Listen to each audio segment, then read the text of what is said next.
Have you ever heard an English speaker say, "It's raining cats and dogs"? Wait! Wow! Are animals actually falling from the sky? No! This is just a very common English idiom.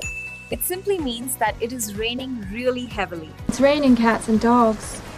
It's gonna rain cats and dogs, folks. For example, we can't go to the park today. It's raining cats and dogs.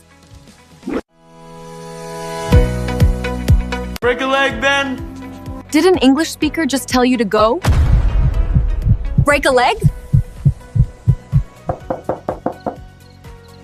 Wait, why is everyone so happy that I am in the hospital? Don't panic. No one wants you to go to the hospital. This is actually a very nice idiom that simply means good luck. For example, you are going to do great on your presentation today. Break a leg. Break a leg. Break a leg! Whoa! Victor has spilled the beans, and our detective has come to beard. Did you hear what happened? He spilled the beans. Wait, did someone drop their food? No! To spill the beans is a funny English idiom. It just means you accidentally revealed a secret. Or for example, come on, tell me what you got Mum for her birthday. Spill the beans. And then Victoria accidentally spilled the beans to Caleb about the festival. I'm afraid your father spilled the beans about Noah and... A little under the weather. Why do English speakers say they are under the weather when they feel sick?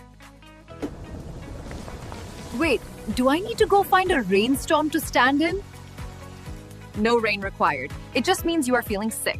Listen to how native speakers use it. I am just feeling under the weather. He's a little under the weather.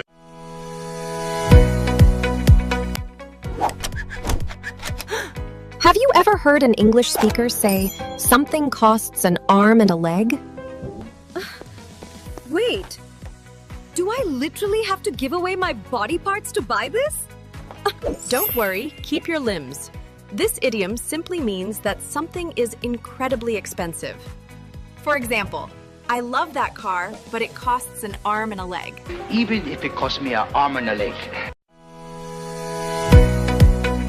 Have you ever seen someone get really angry over something tiny? In English, we call that a storm in a teacup. Wait, I just wanted a drink, not a natural disaster. Does everyone in England have weather in their tea? Your tea is safe.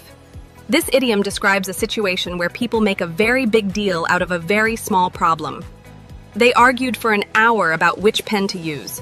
It was just a storm in a teacup. I wouldn't mind if it was about something serious, but the whole thing's a storm in a teacup. That was just a storm in a teacup. Psst. Stop saying you are very happy. It's so basic. I have a much better secret for you.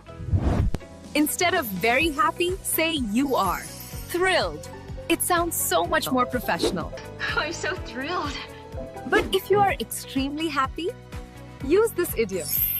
Over the moon. It means you are so happy, you could jump over the moon. Will is over the moon.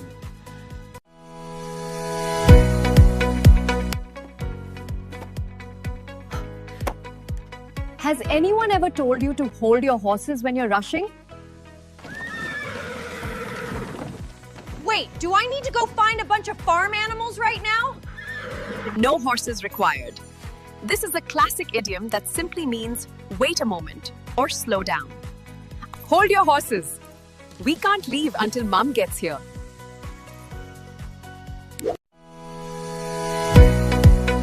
Piece of cake, Will. Have you ever done something really easy and an English speaker says it was a piece of cake? Wait, does this mean English lessons come with actual dessert? Because I am ready for that. I wish. But no, it doesn't mean real cake. This idiom just means something is incredibly easy or simple to do.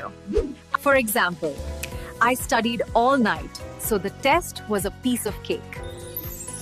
Trust me, this is going to be a piece of cake. No, I'm just trying to break the ice. Have you ever been at a party or a meeting where everyone is silent and someone says, it's time to break the ice? Wait, do I literally have to carry around a hammer and smash things to meet people? Because I am too cold for this. Haha, don't panic. No rain required, no hammer needed. This idiom simply means to start a conversation to make people feel ripple. For example, I decided to break the ice by asking about his favorite local coffee. Well, someone's got to break the ice, and it might as well be me. We've got to break the ice sometime. What is your favorite question to ask to break the ice? Tell me in the comments and subscribe for more English wins.